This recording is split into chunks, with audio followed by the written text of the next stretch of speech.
The Red Cross here is just one of the groups from Louisiana headed to Texas to help. WGNO's Mallory Smith has more, including how you can help. Mallory? That's right, Kurt. The Red Cross deployed troops immediately, working to get volunteers on the ground fast. The organization says residents here in Louisiana can get involved and help those in need. As deadly floodwaters rip through Texas, the Red Cross has mobilized more than 100 volunteers to the hardest hit areas.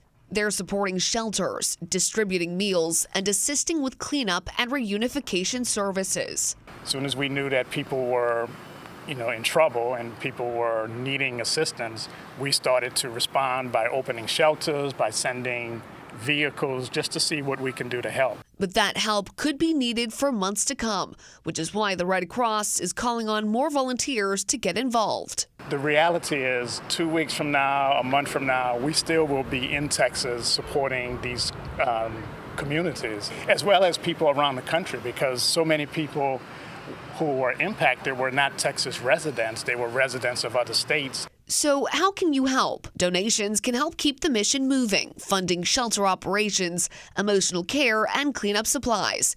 And for a more hands-on role, you can volunteer even if you stay local. Support roles like supply coordination or call center assistance can be done remotely or in standby positions. We may have an opportunity for you to deploy to Texas to provide long-term support to the family members. Louisiana and Texas, we do have a great relationship. We support Texas, Texas supports Louisiana, because we realize that, again, these disasters are becoming more frequent, less time to prepare for. Right now, the organization isn't accepting food or clothing donations, but they would be able to connect people with other services who are. Kurt? Mallory Smith reporting. Thank you, Mallory.